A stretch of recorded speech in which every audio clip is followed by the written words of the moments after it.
Before we begin, if you're enjoying these stories from law enforcement, please take a moment to subscribe and hit that like button.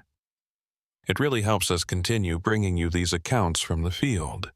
And I'm curious, where are you watching from tonight? Drop your location in the comments. Now, let's get into this story from the redwood forests of Northern California.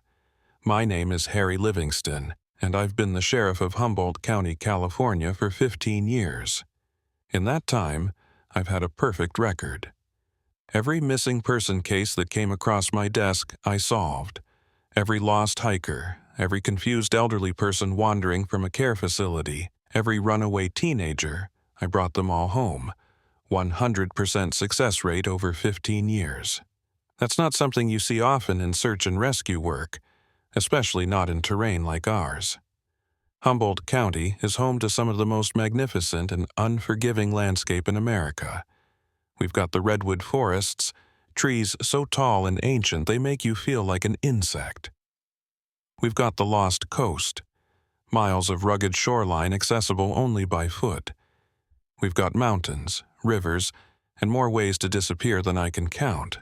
But I knew this land. I'd grown up here, spent my whole life learning its secrets. And I never lost anyone. Until Emma Sullivan. It was late September 2020, just as the morning fog was starting to lift when the call came in. 8-year-old Emma Sullivan had gone missing from a family camping trip in Prairie Creek Redwoods State Park. She'd been playing near the campsite while her parents set up breakfast, and when her mother called her 5 minutes later, she was gone. I arrived at the scene within 40 minutes, bringing our search and rescue coordinator, Dave Thompson.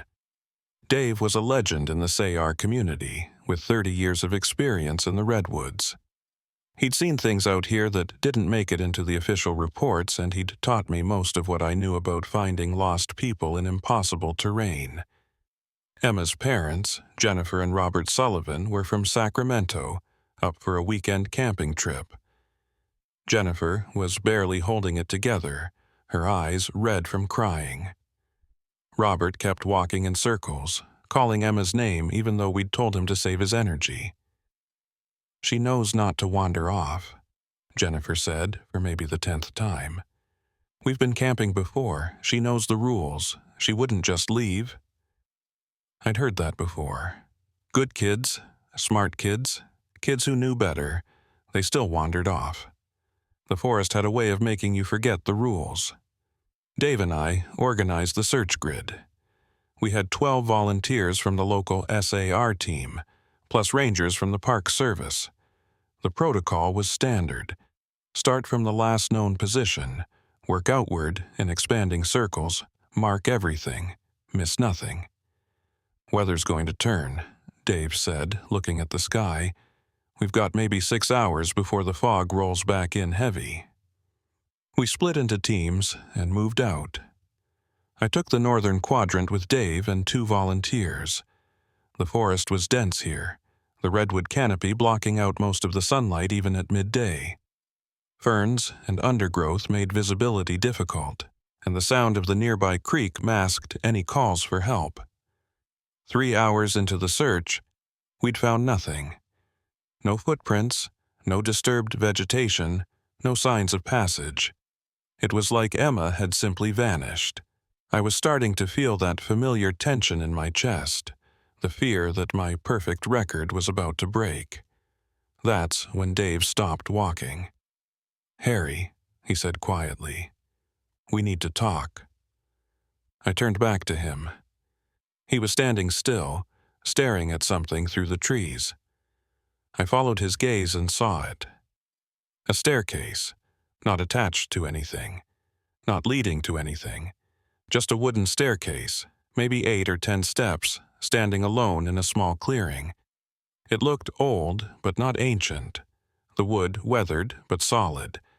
It was completely out of place, like someone had removed it from a house and planted it in the middle of the forest as some kind of art installation. "What the hell is that?" I asked. Dave didn't answer right away. He just kept staring at it, his face pale. Dave? We need to mark this location and move on, he said finally. Right now. It's a staircase. Someone must have... Harry, listen to me very carefully. Dave's voice was tight, controlled. We're going to mark this spot on the GPS. We're going to take a wide path around it, and we're not going to touch it. We're especially not going to climb it. Do you understand? I'd known Dave Thompson for 10 years, and I'd never heard that tone in his voice before. Fear. Real, visceral fear. What's going on? Later. I'll explain later. Right now, we move on. But I couldn't just move on. Dave, if this is some kind of illegal structure, or if someone's been out here building things, it's not illegal. It's not anything like that. He grabbed my arm.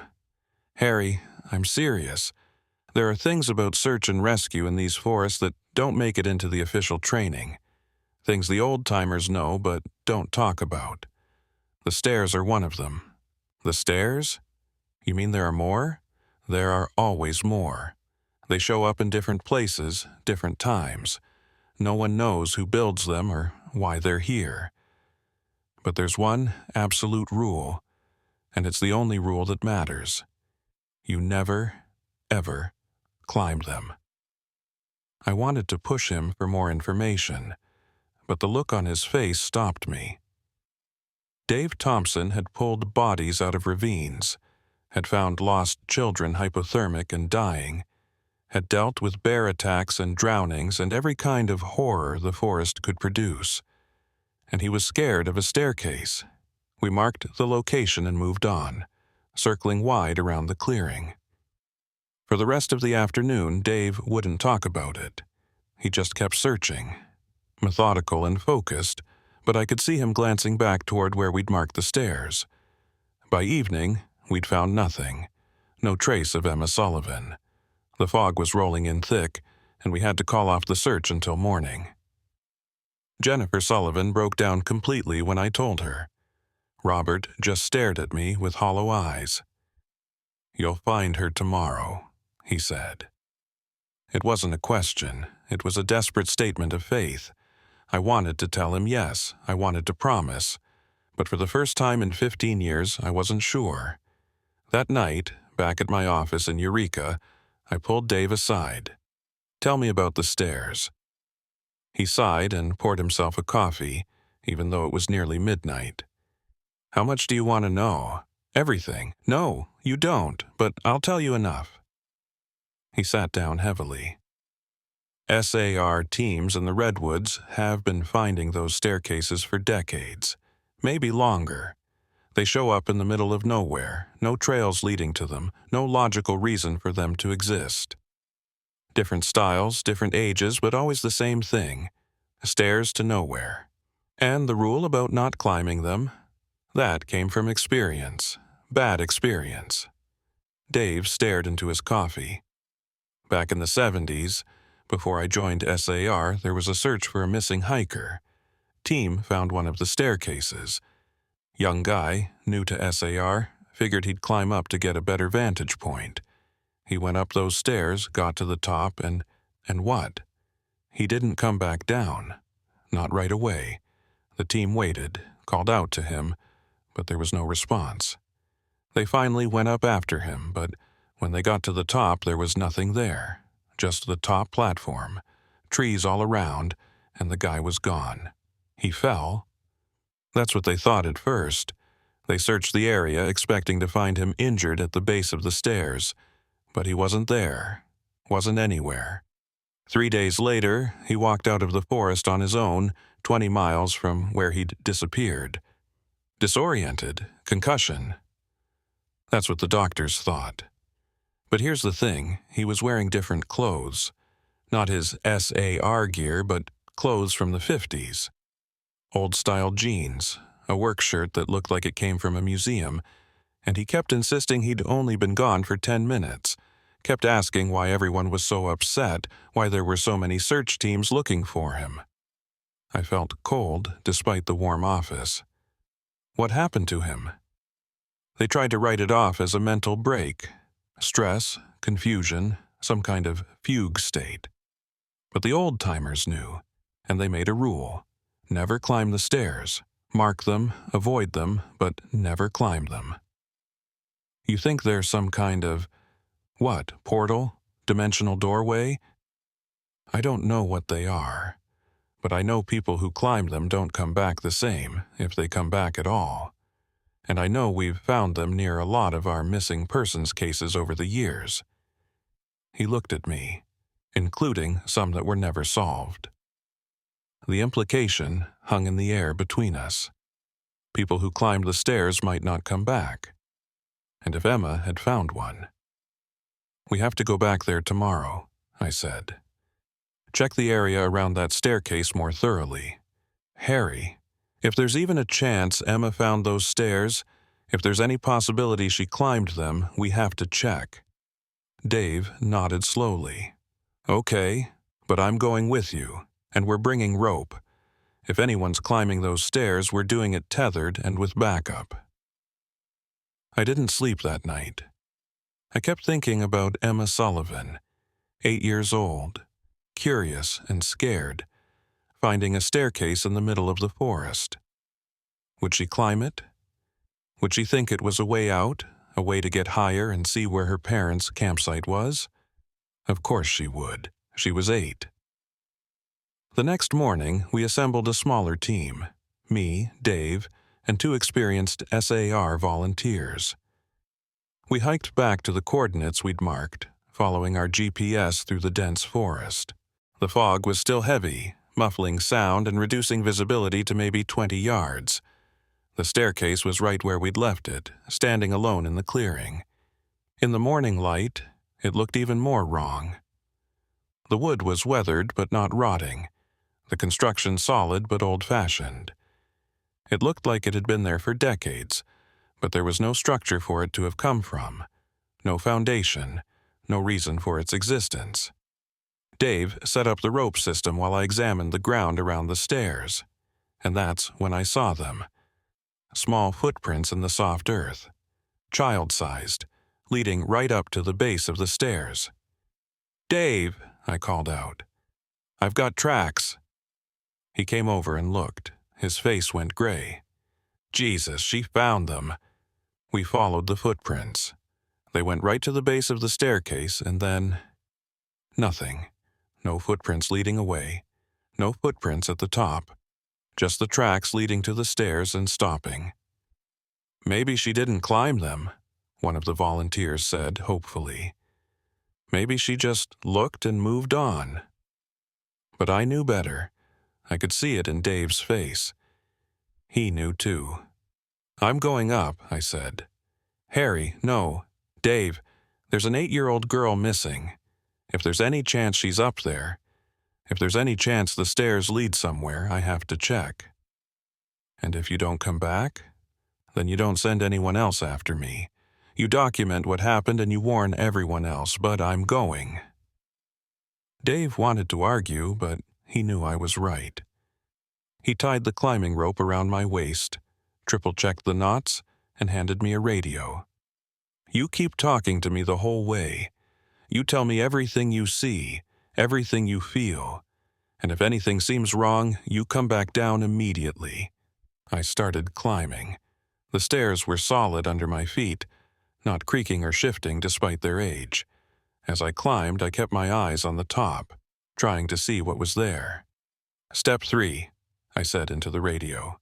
"Everything looks normal, forest around me, fog heavy." "Copy that." Dave's voice came back. "Keep going." "Step 5, still normal. Can see the top now. It's just a platform, maybe 4x4, nothing on it that I can see. Roger, be careful." I reached step 7, and that's when I felt it. A pressure change, like my ears popping on an airplane. The temperature dropped suddenly, enough that I could see my breath. "Dave, I'm feeling something. Pressure change, temperature drop. Get down, right now." But I was so close, just 3 more steps. "1 more minute," I said, and climbed to step 8. The fog shifted, not blowing away, but changing. The quality of light changed too, becoming sharper, clearer. I looked down and couldn't see Dave anymore. Couldn't see the rope tied around my waist even though I could feel it. Couldn't see the forest floor. Step 9. The pressure intensified. My head was pounding, and I felt dizzy. But I could see something now at the top of the stairs. Movement, a small figure. "Emma?" I called out. The figure turned toward me. It was a little girl, about 8 years old, wearing clothes that looked wrong. Not the modern hiking gear Emma had been wearing, but a dress, old-fashioned from decades ago. But her face was Emma's face. I took the last step and reached the platform, and everything changed. The fog was gone. The trees were different, smaller, younger. The forest floor was covered in different vegetation, and standing 20 yards away, looking at me with a mixture of confusion and relief, was Emma Sullivan. But behind her, scattered through the forest, I could see other staircases. Dozens of them, each one standing alone, each one leading to nowhere. And on some of them, I could see people climbing, people in different clothes from different eras, all looking lost and confused. I looked down at myself. The rope was still tied around my waist, but it didn't lead back down to where Dave was standing. It led down the stairs to a different forest, a different version of the Redwoods. I'd climbed the stairs, and now I understood why the rule existed, because I wasn't in 2020 anymore. The question was, when was I? And more importantly, how was I going to get Emma and myself home? I keyed my radio. "Dave? Dave, can you hear me?" Static. Just static. I tried again. Nothing. Emma saw me and started running toward the stairs. Mister, can you help me? I've been trying to get down, but I can't find the way, and there are all these stairs, and I don't know which one goes home." I caught her as she reached me, and she threw her arms around my waist, sobbing. She was real, solid, here. But where was here? I looked around at the forest, at the other staircases, at the people climbing them in their old-fashioned clothes. Some of them were calling out, asking for help. Others just stood on the platforms, looking lost and confused.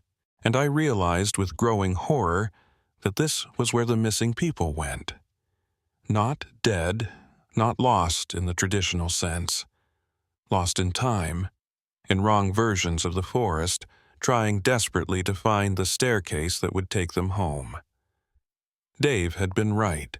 I should never have climbed the stairs, but now that I had to figure out how to get Emma and myself back to 2020.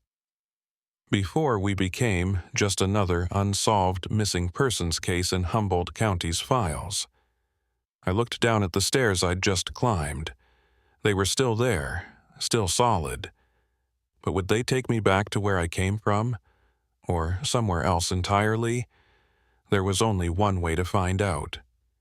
"Emma," I said, trying to keep my voice calm, "I need you to hold on to me very tight, okay? We're going to try to go back down these stairs and find your parents. I've tried to go down, but it doesn't work. It just leads to more forest and more stairs." "I know. But we're going to try together this time." I picked her up and started descending. With each step, I watched the forest around me, hoping to see it shift back to the 2020 version I knew. Hoping to see Dave standing at the bottom, rope in hand, waiting for me. But when we reached the bottom, we were still in the wrong forest, and there were no more stairs here at all, just trees and fog and the sound of water in the distance. Emma started crying again. "See, we're stuck. We're stuck forever." I wanted to tell her we weren't. I wanted to promise we'd find a way home. But I'd made 15 years of promises that I'd kept, and I was terrified that this would be the one I couldn't. I stood at the base of the stairs with Emma in my arms, trying to think logically. I was a sheriff.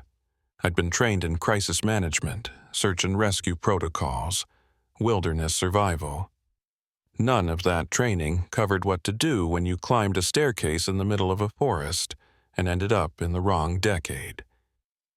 "Emma," I said, setting her down gently, "I need you to tell me exactly what happened when you found the stairs, every detail you can remember." She wiped her eyes and nodded. "I was playing near the campsite. I saw a butterfly, a big yellow one, and I followed it. Mom says I shouldn't do that, but it was so pretty. And then I saw the stairs, just sitting there, and I thought maybe someone's house was nearby. So I climbed up to look. And what happened when you reached the top? Everything felt weird, like when you hold your breath underwater and then come up really fast. And then I was here, but it wasn't the same place. The trees were smaller and everything looked different. I tried to go back down, but..." She gestured helplessly at the forest around us. "It doesn't work. The stairs just take you to more forest." I checked my watch. It was still running, still showing the correct time for 2020, but that didn't mean much if time worked differently here. I still had my radio, my phone, my GPS unit. I tried them all. The radio just produced static. The phone had no signal, and the GPS was showing my location, but the coordinates were wrong. According to the device, I was about 3 miles west of where the stairs should have been. But that wasn't possible. I'd only climbed 10 steps. Unless the stairs didn't just move you through space, they moved you through time and space simultaneously. "Okay," I said, trying to sound confident. "Here's what we're going to do. We're going to walk toward where I think the campsite should be. Even if we're in a different time, the geography should be roughly the same. If we can find the creek, we can follow it to the campground area. But what if my parents aren't there? Then we'll find other people, someone who can help us figure out when we are." We started walking. Emma held my hand tightly, and I marked our path using my knife on trees, just in case we needed to backtrack. The forest was definitely different from the one I knew. The undergrowth was thicker, the paths less worn. No signs of human presence at all, no trail markers, no cleared camping areas. After about an hour, we heard voices. I put a finger to my lips, motioning Emma to stay quiet, and we crept toward the sound. Through the trees, I could see a group of people. 4 men, wearing clothes that looked like they were from the 50s, work shirts, denim pants, heavy boots. They were standing in a small clearing, and they looked as confused and lost as we felt. One of them spotted us. Hey, you there, can you help us?" I approached cautiously. "Where are you from? What year?" The question seemed to confuse them. "What year? It's 1952. What kind of question is that?" My stomach dropped. 1952. Dave's story about the SAR worker who disappeared had been from the 70s, but these stairs had sent us to 1952. That was 68 years back from 2020. "You climbed the stairs," I said. It wasn't a question. One of the men nodded. "We're loggers, working a claim about 10 miles south. We found these weird staircases just standing in the forest." Jimmy thought it might be some kind of survey equipment, so he climbed one. When he got to the top, he disappeared. We climbed up to look for him, and now we're here, but everything's wrong. The logging camp is gone, the road is gone. It's like we've walked into virgin forest. "You haven't walked anywhere," I said. "You've traveled through time, the stairs. There's some kind of portal. They can move you to different years." The men looked at me like I was crazy. "Time travel? That's science fiction." "I'm from 2020, I said. "And she's from 2020. I gestured to Emma. "We climbed the stairs this morning. Now we're in your time, 1952. And somewhere in between, there are probably other people from other years, all of us trapped between decades." The tallest of the loggers, the one the others seemed to defer to, studied me carefully. "Prove it. Prove you're from the future." I pulled out my phone. Even with no signal, I could show them the device. I turned it on, showed them the date, the camera, the apps. They clustered around, eyes wide, touching the screen with hesitant fingers. "Jesus Christ," one of them whispered. "It's true." "We need to find more stairs," I said. "If we went backward in time, there must be stairs that go forward. We just have to find the right ones." "We've seen others," the tall logger said. His name was Frank, I learned. "Scattered through the forest, dozens of them, all over. We tried climbing a few, but they just took us to different parts of the woods. Never back to 1952 where we started. Then we keep trying, systematically. We map out every staircase we can find and we try each one until we find the ones that take us forward." Emma tugged on my sleeve. "Mr. Livingston, I'm hungry." Right. We'd need food, water, shelter. Even in the wrong decade, basic survival needs didn't change, and it was starting to get dark. "We'll make camp for tonight," I said. "Tomorrow, we start searching for the right stairs." That night, we built a fire in a clearing near one of the staircases.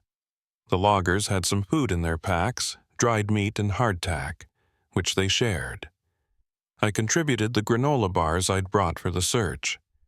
Emma fell asleep quickly, exhausted from fear and confusion. The loggers and I talked quietly around the fire. "How long do you think we've been here?" Frank asked. "In our time, I mean." "I don't know. Time might work differently. When that SAR worker disappeared in the 70s, he thought he'd been gone for 10 minutes, but 3 days had passed in his original timeline. So we could go back and find that decades have passed, or minutes, or we might not be able to go back at all." I didn't want to say it, but it needed to be said. There might not be a way home. Frank stared into the fire. "I have a wife, 2 kids. They're going to think I'm dead." "My son," another logger said. "He's only 5. He won't remember me if I'm gone too long." I thought about Dave Thompson, standing at the base of those stairs, watching me climb. Was he still there? Had he organized a search for me? Or had I simply vanished like that SAR worker in the 70s, and he was explaining to Emma's parents that I'd disappeared too? "We'll find a way," I said, not sure if I believed it. "We have to." The next morning, we started our systematic search. We'd seen at least 20 staircases scattered through this section of forest. I suggested we mark each one with a number, climb it, document where it led, and keep track of the results. The first staircase we tried led to another section of the 1952 forest. No time change. The second one took us to what looked like the same forest but with older trees.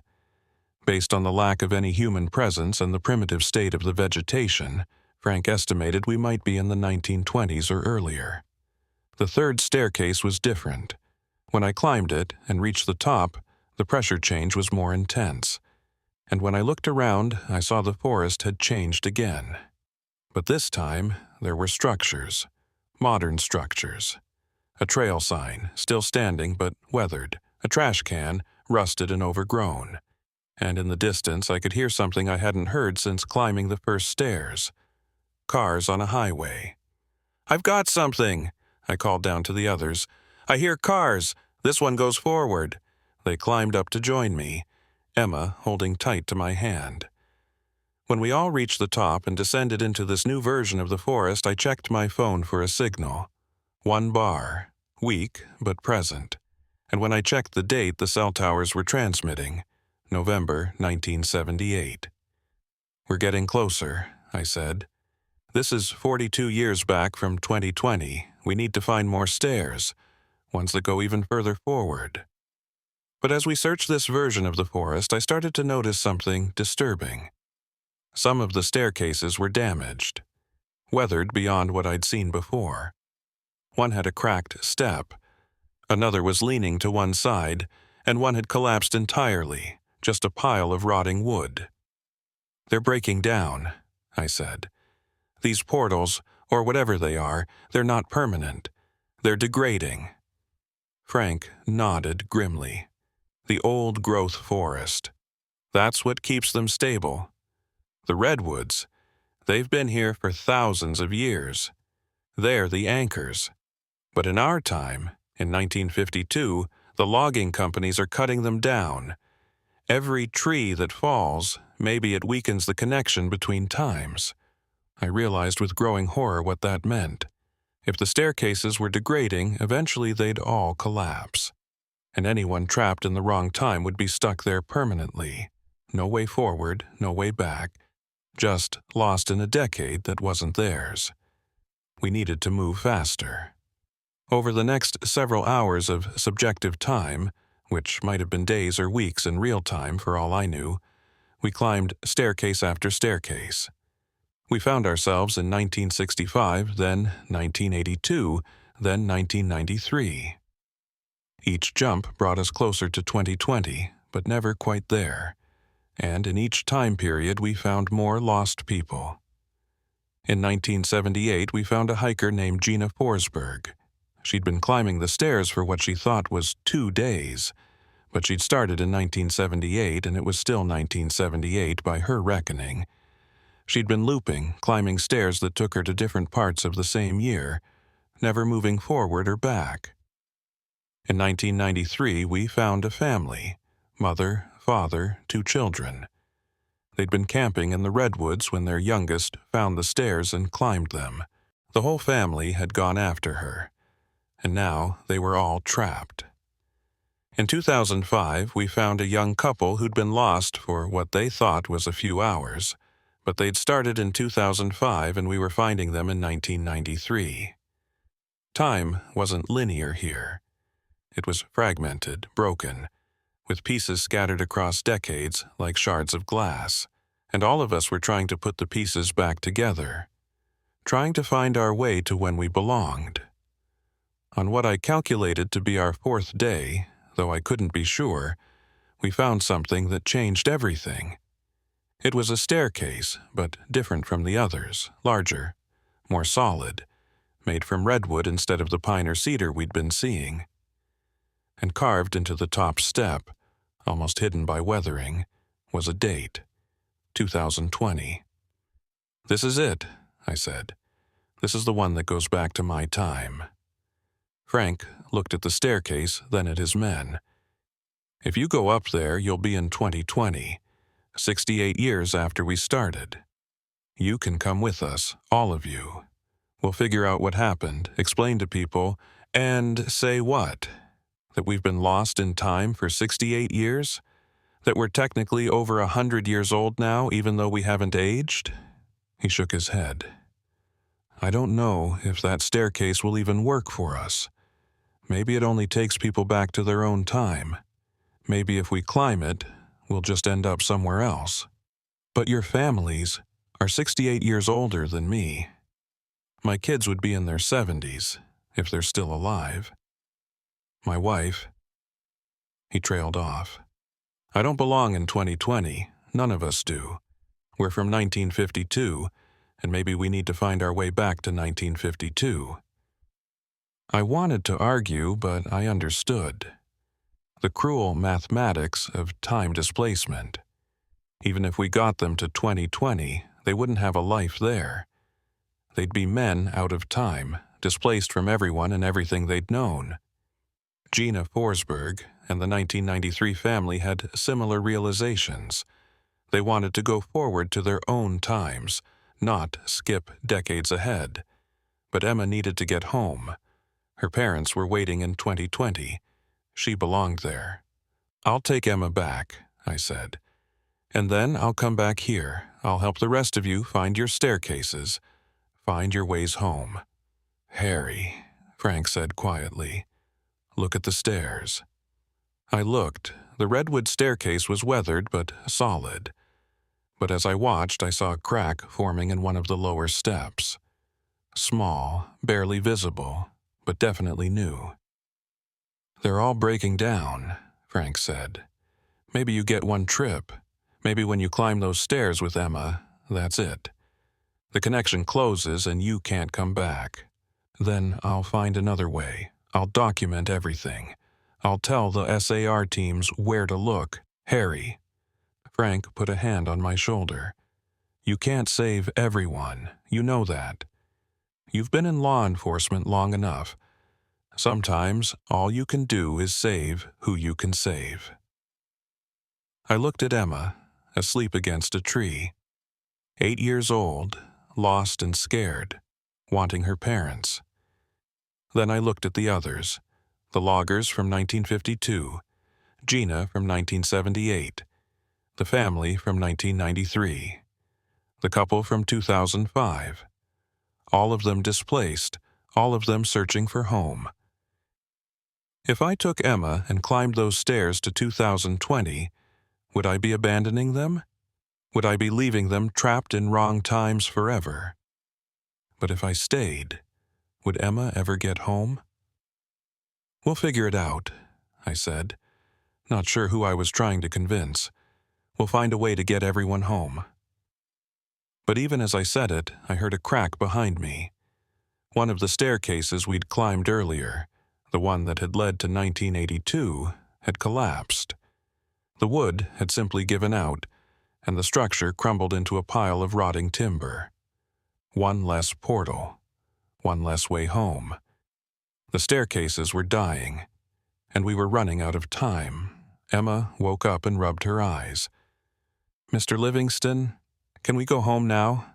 I miss my mom and dad."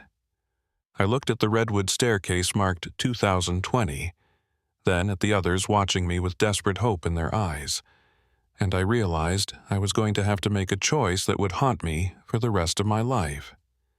Who gets to go home, and who gets left behind? I stared at that redwood staircase marked 2020, and then at the faces of the people around me, people from different decades, all displaced, all desperate to find their way home. The weight of the decision pressed down on me like a physical thing. "How long do you think we have?" I asked Frank, gesturing at the collapsing staircases around us. "Hours, maybe. Look." He pointed to another staircase 50 yards away. I could see the wood buckling, hear the creaking as it shifted. They're failing faster now. Whatever's holding them up, whatever connection exists between these times, it's breaking. Gina Forsberg spoke up. "We should each take a staircase, split up, maximize our chances of getting home." "But we don't know which stairs go where," the father from the 1993 family said. "If we split up and choose wrong, we could end up even more lost." "We're already lost," his wife said quietly. I looked at Emma. She was watching me with those wide 8-year-old eyes, trusting me to make everything okay. I'd promised her parents I'd find her. I'd promised myself I'd never lose anyone. But I'd climbed those first stairs, broken the cardinal rule, and now I was trapped in an impossible situation. "Okay," I said, making a decision. "Here's what we're going to do. I'm taking Emma up the 2020 staircase. We're going back. But before I do, we're going to mark and document every other staircase we can find. I'll take photos, Jeep's coordinates, everything. When I get back to 2020, I'll organize a proper operation. We'll send teams, prepared teams, to find the rest of you." "And if the stairs collapse before then?" Frank asked. "Then at least I'll have tried. At least someone will know you were here, that you didn't just disappear without a trace." For the next hour, we moved through the forest as fast as we could, mapping every staircase we found. I took photos with my phone, marked coordinates on my GPS, made notes about what each one looked like. Some were weathered pine, some were newer cedar, some were ancient redwood. Each one presumably led to a different time, a different version of the forest. We found 13 more staircases in that section of woods. 13 possible portals, 13 possible ways home for the displaced people around me. But even as we documented them, I could see them deteriorating. The wood graying, cracking, shifting. One collapsed completely while we watched, simply folding in on itself and crumbling to dust faster than seemed physically possible. "The old-growth trees," Gina said suddenly. "Harry, you said in 2020 they're protected, right? The logging stopped?" "Most of it, yeah. The remaining old-growth redwoods are in protected areas." "So maybe in 2020, the staircases are more stable. Maybe if we all go to 2020, the portals there can send us back to our own times more easily." Frank shook his head. "Or maybe we end up stuck in 2020, displaced by decades with no way back. No families, no lives, no identity documents. We'd be ghosts." "We're already ghosts," the 1993 mother said. "At least in 2020, we'd exist somewhere." The argument went on, but I could see the staircases continuing to deteriorate. We were running out of time to debate philosophy. We needed to act. "Everyone who wants to try for 2020, come with me," I said. "Everyone who wants to stay and search for their own time, I understand. But we need to decide now." In the end, they all came. The 1952 loggers, Gina from 1978, the family from 1993, the couple from 2005. 15 people total, including Emma and me. All of us displaced, all of us hoping that the staircase marked 2020 would actually take us there. We approached the redwood staircase. It was larger than the others, more solid, but I could see stress cracks forming in the wood now. It wouldn't last much longer. "I'll go first with Emma," I said. "If it works, if we end up in 2020, I'll come back down and guide the rest of you up." "And if you don't come back?" Frank asked. "Give me 5 minutes. If I'm not back by then, the staircase probably closes behind me. You'll have to try the others." I picked up Emma and started climbing. The wood felt solid under my feet, but I could feel it shifting slightly with each step. The pressure change started at step 5, earlier than with the other staircases. My ears popped, and Emma whimpered in my arms. "It's okay," I told her. "We're almost there. We're going home." Step 8. The temperature dropped. The quality of light changed. Step 9. I looked down and couldn't see the others anymore, just fog and indistinct shapes. Step 10. We reached the platform, and I saw the forest of 2020. I knew it immediately. The undergrowth was the right density, the trail markers were the modern type, and in the distance I could hear helicopters. Search and rescue helicopters, probably looking for us. "Emma, we're here. We're back." I started down the other side of the staircase, and with each step, the sound of the helicopters got louder. Modern sounds. 21st century sounds. When we reached the bottom, I pulled out my radio and tried it. "This is Sheriff Livingston to any SAR unit. Do you copy?" Static for a moment, then, "Sheriff Livingston." "Jesus Christ, Harry, where are you? We've been searching for 2 days." 2 days. I'd been gone for what felt like a week, but only 2 days had passed. Frank had been right about time working differently. "I've got Emma Sullivan. She's safe. We're about a quarter-mile northeast of the coordinates where you found the first staircase. Sending GPS location now." "Copy that. Multiple units converging on your position. Harry, what the hell happened up there?" "I'll explain when you get here, but Dave, I need you to listen carefully. The others, the people from other times, they're still up there. We need to go back for them." "What others? Harry, are you okay? Did you hit your head?" Before I could answer, I heard a sound that made my blood run cold. The cracking of wood, loud and final. I turned around to look at the staircase. It was collapsing. "No!" I ran toward it, but it was too late. The redwood structure folded in on itself, the wood splintering and crumbling. In seconds, there was nothing left but a pile of debris on the forest floor. The portal was closed, and Frank, Gina, the 1993 family, the 2005 couple, all of them were still on the other side, trapped in wrong times, with one less way to get home. I stood there staring at the debris, Emma holding onto my leg, while the sound of SAR teams approaching got louder. They'd be here in minutes. I'd have to explain what happened, where I'd been, why it took 2 days to climb 10 stairs and come back down. But how could I explain that I'd left 14 people trapped in wrong decades? That I'd saved one child but abandoned everyone else? The helicopter appeared over the trees, spotlight cutting through the morning fog. Within minutes, the clearing was full of SAR personnel, including Dave Thompson. He took one look at me, at Emma, at the pile of debris that used to be a staircase, and his face went pale. "You climbed them," he said. "I had to. Emma was up there." "How long were you gone, in your time?" 5, maybe 6 days. But it's only been 2 days here." Dave looked at the debris. Did you see others? Other people who'd climbed?" 15 of them. Different years, different times.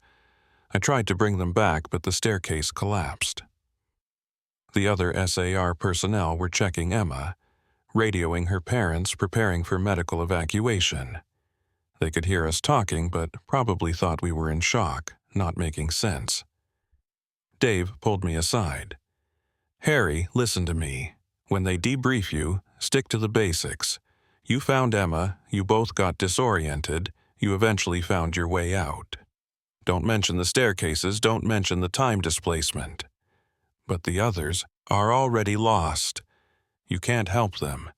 And if you start talking about time travel and portals, they'll think you've lost your mind. They'll take your badge. Hell, they might commit you for psychiatric evaluation."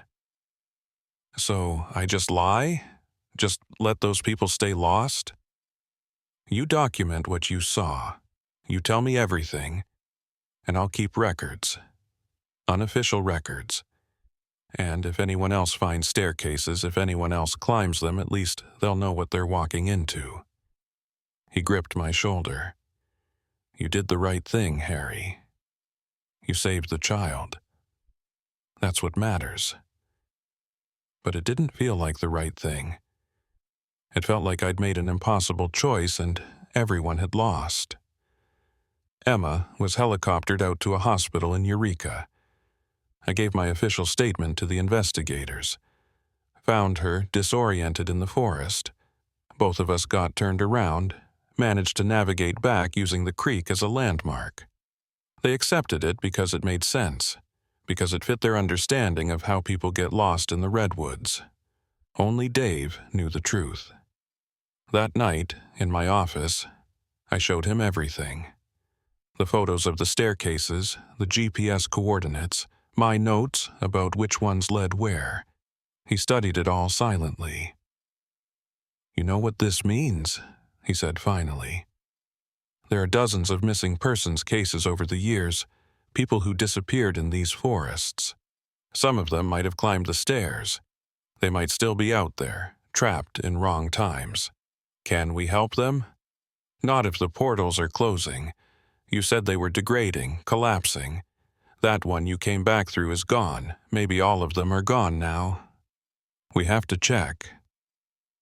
The next day, against everyone's advice, I went back out to the forest. Dave came with me. We hiked to every location where I'd documented a staircase. They were all gone. Not collapsed like the Redwood one, but simply gone. The clearings were empty. The GPS coordinates were accurate, but there were no staircases. It was like they'd never existed. "Maybe they were never really there," Dave said. "Maybe they only exist when someone needs them, when someone's looking. And now that you've found your way back, they've disappeared. Or they've moved, shifted to different locations, different times. We both knew what that meant. The people I'd left behind, Frank and Gina and the family and all the others, they were still searching. still trying to find their ways home through a forest that kept shifting, kept changing, kept trapping them in wrong decades, and I couldn't do anything to help them. Emma Sullivan recovered quickly. She told her parents she'd gotten lost and a nice police officer found her. She didn't mention the stairs, didn't mention the other times. I don't know if she remembered any of it or if her young mind had blocked it out as trauma. Her parents were grateful. The community celebrated her return. My perfect record remained intact. But I knew the truth. I'd broken my record. I'd lost 14 people in those forests, and they were still lost, still displaced, still searching for home. 3 weeks later, on a routine patrol, I found another staircase. Different location, different style, but unmistakably the same phenomenon. Standing alone in a clearing, leading nowhere, defying all logic and reason. I stood at the base of it for a long time, staring up at the top step. The rule was never climb them. I'd learned why that rule existed. I'd seen the consequences of breaking it. But somewhere in those displaced times, Frank and Gina and the others were still searching. And maybe, just maybe, if I climbed these stairs, I could find them, guide them home, finish what I'd started. Dave's voice echoed in my memory. You can't save everyone. But I was a sheriff. I'd spent 15 years bringing every lost person home, and I wasn't ready to accept that these 14 would be the ones I couldn't save. I put my hand on the stair railing, and I heard a voice behind me. I wouldn't do that if I were you.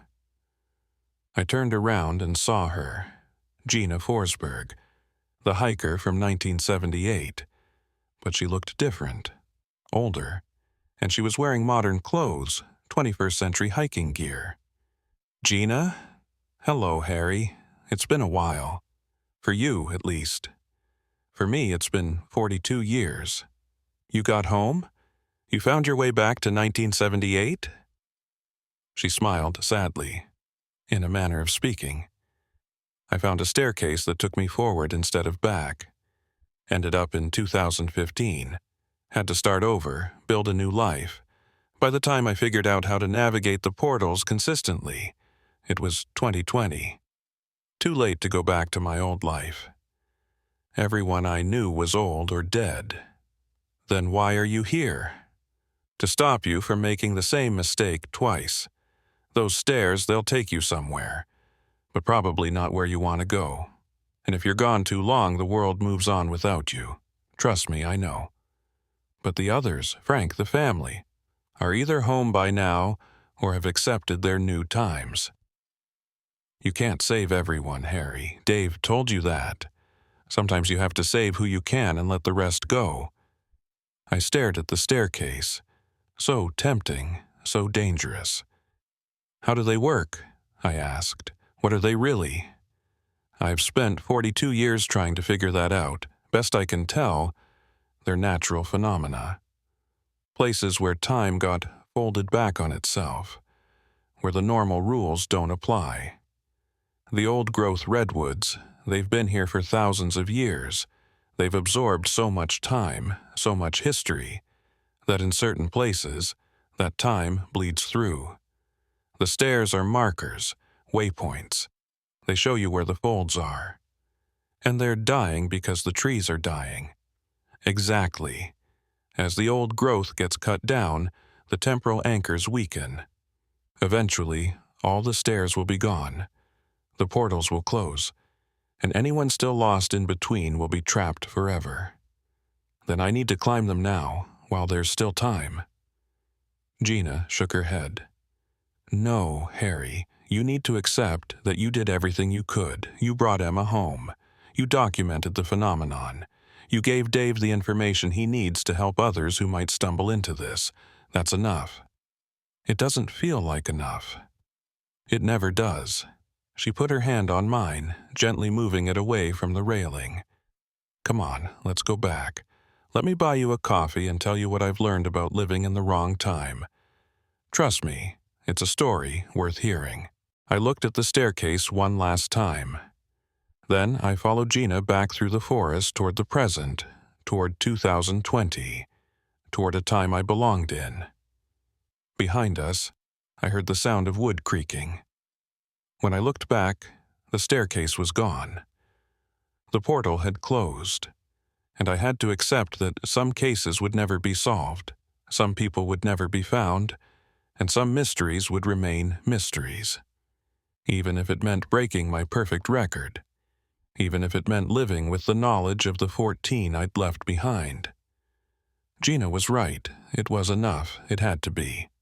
Gina and I walked back through the forest in silence. The morning fog was lifting, and the helicopter search teams had moved to different sectors. The official search for Emma Sullivan was over. She'd been found. Case closed. Except it wasn't closed for me. "How did you do it?" I asked Gina finally. "How did you accept being in the wrong time?" She was quiet for a moment, watching a jay hop between branches. The first year was the hardest.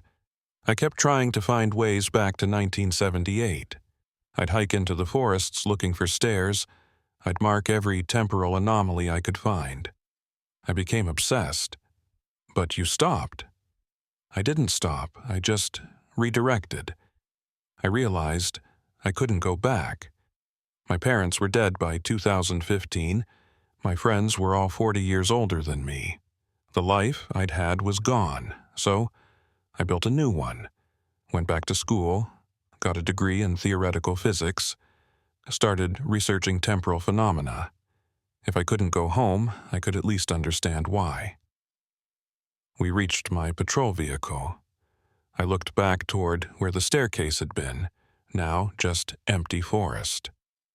"Did you ever figure it out? Why the stairs exist?" "Theories, not answers.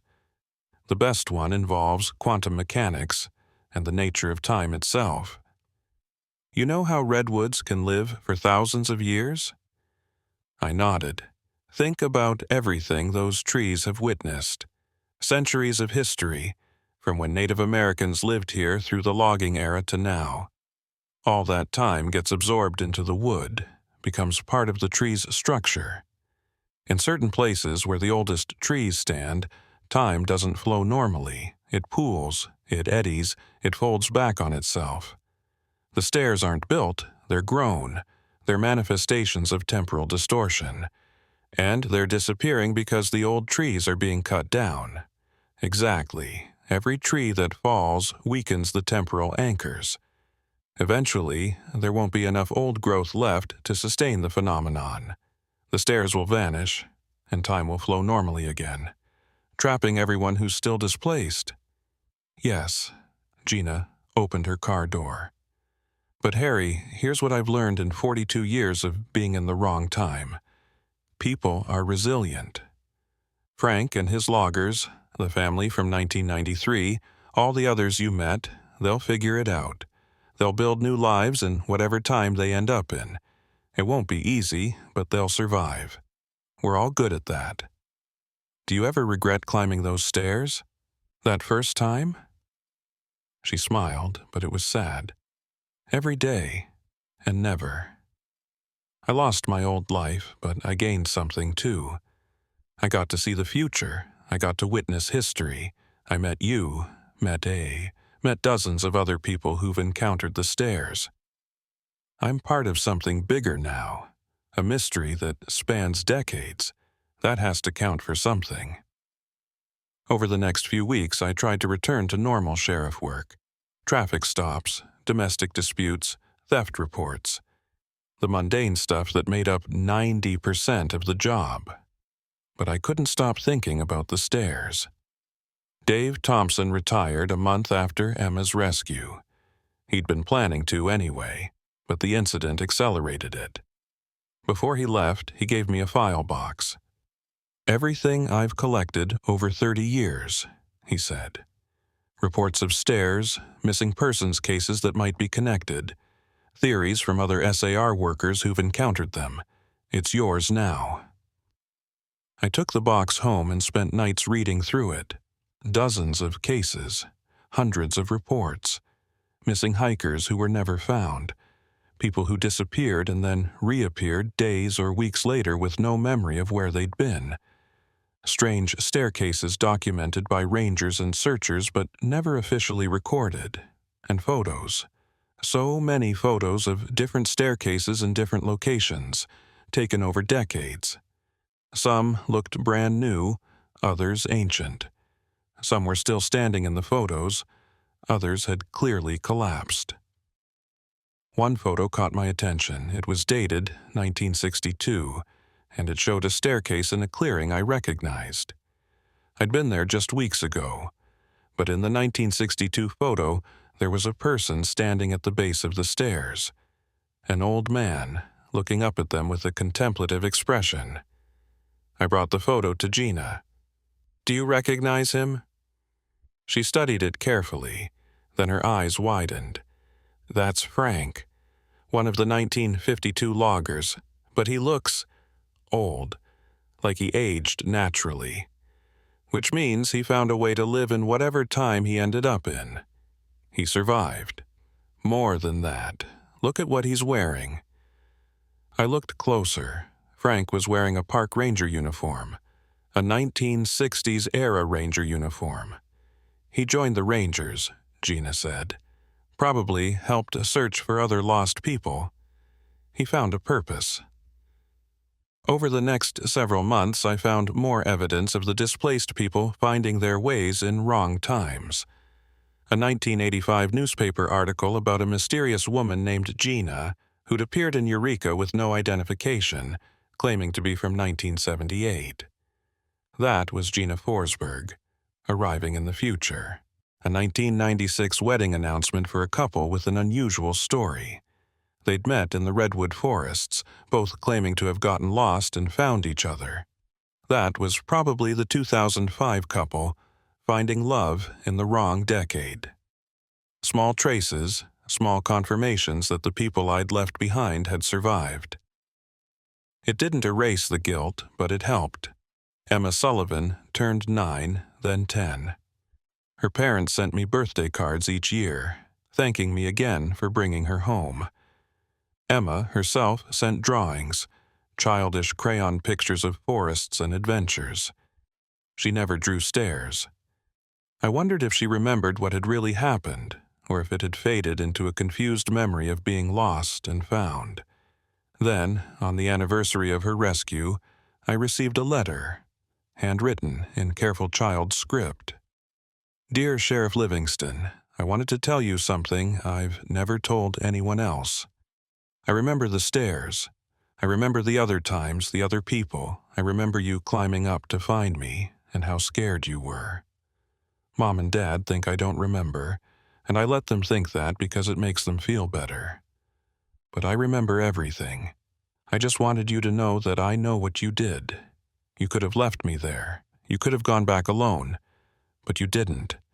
You brought me home. Thank you. Emma." I sat at my desk reading that letter over and over, tears running down my face.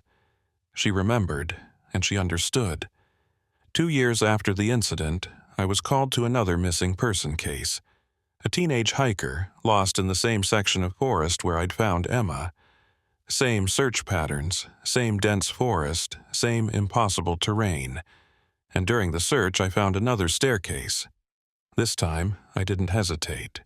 I radioed Dave's replacement, a young SAR coordinator named Jennifer who didn't know the old stories. "I've got something. Holding position, do not approach." I took photos, documented the GPS coordinates, and most importantly, I placed a barrier tape around it. Big red letters. Danger, structural hazard, do not climb. Then I called Gina. She arrived within an hour, bringing equipment I didn't recognize. "Good call," she said, setting up some kind of scanner. "This one's active, very active, reading significant temporal distortion. Can we use it to find the missing hiker? We can try. But Harry, if she climbed it, she could be anywhere in time. We might need to climb it ourselves. Then we climb together, and we come back together." Gina smiled. you're learning. We suited up with climbing rope, radios, and GPS trackers. Gina also brought something she called a temporal beacon, a device she'd been developing with a team of physicists. If this works, it should help us navigate back to the right time. Should. Should? This is all theoretical. You're the field test. Fantastic. We started climbing. The pressure change hit at step 4, earlier than the Redwoods staircase. The temperature dropped and I could feel that familiar disorientation. At the top, we found ourselves in a version of the forest that looked like it was from the 1940s. More trees, less development, no trails, and no sign of the missing hiker. "Wrong time," Gina said, checking her device. "We need to go down and try another staircase." We spent hours moving through different times, different versions of Humboldt County.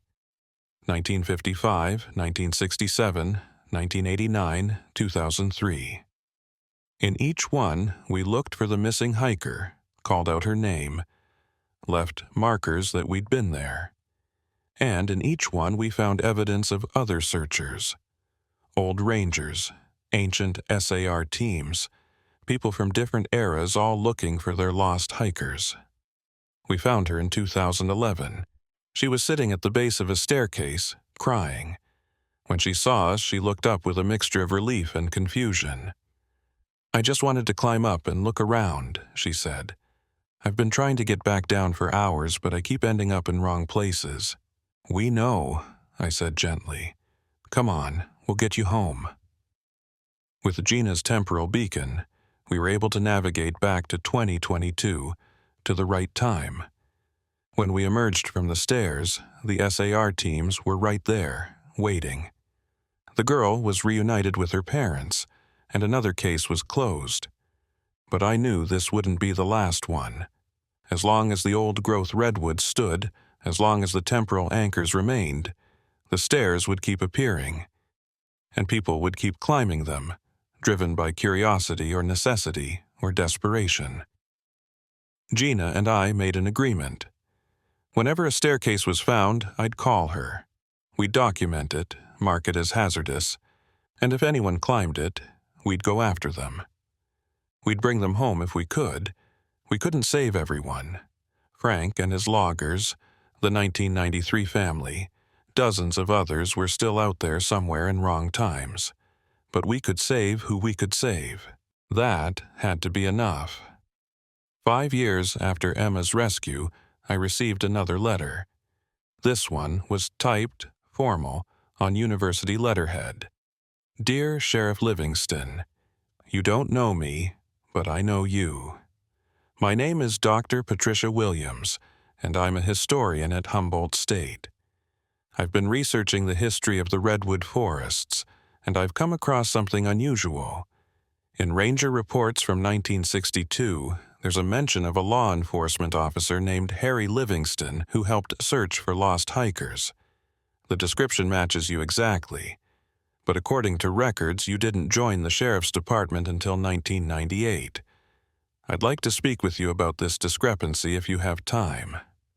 I met Dr. Williams at a coffee shop in Arcata. She showed me the 1962 reports, and there I was, documented in black and white. Sheriff Harry Livingston, assisting with the search, finding a lost child, returning them safely. "I didn't write that report," I said. "I wasn't alive in 1962. "I know, but here's what I think happened. I think you're going to go back. Not yet, but someday. You're going to climb one of those stairs, end up in 1962, and help with that search. And then you're going to come back to 2027 and continue your life. But you'll have left your mark on the past." "That's impossible." "Is it? You've climbed the stairs, Sheriff. You've seen what they can do. Time isn't as linear as we think." She was right. I'd been thinking of the stairs as portals that moved you through time. But what if they did more than that? What if they created loops, tangles, knots in the fabric of history? What if I was destined to keep climbing them, keep searching, keep saving who I could save across multiple decades?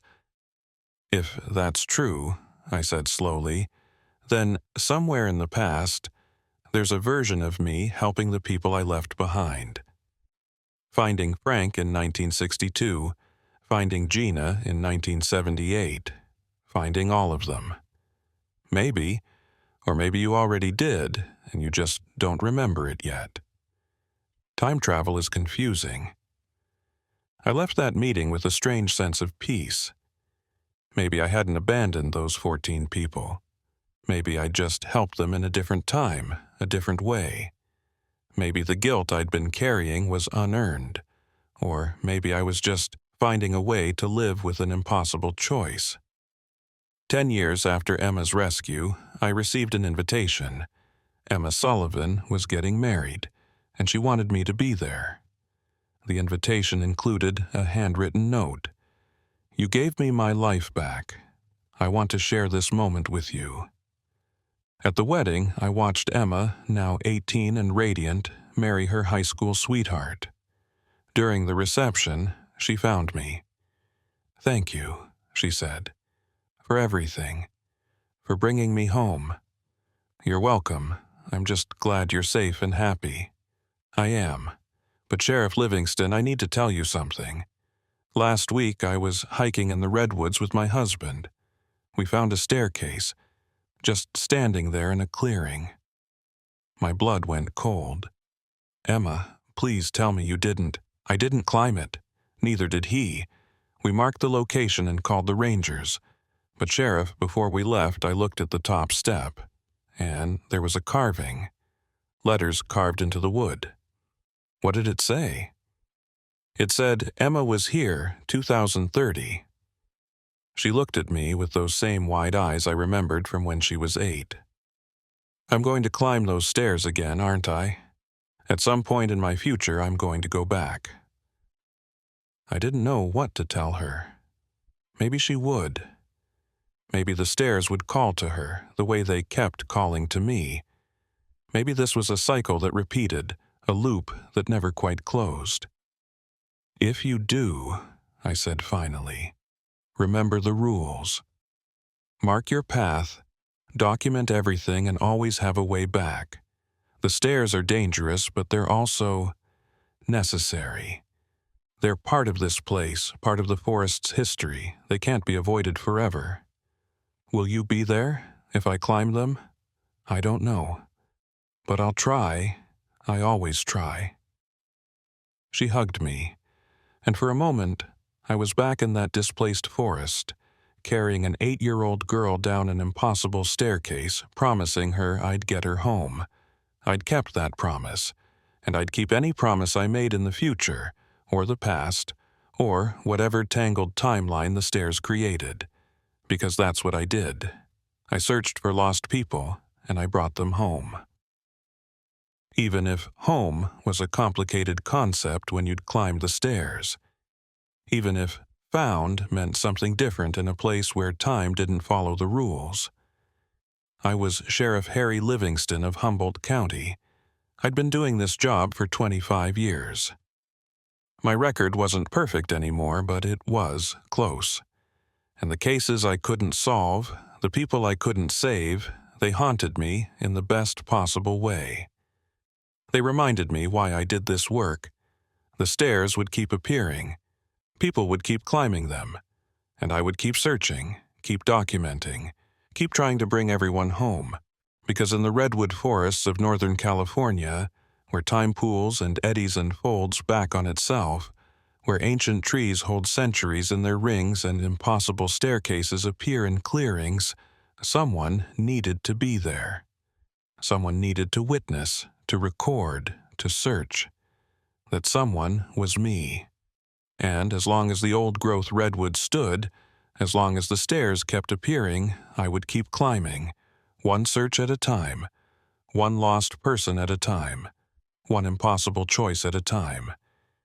It was enough, it had to be.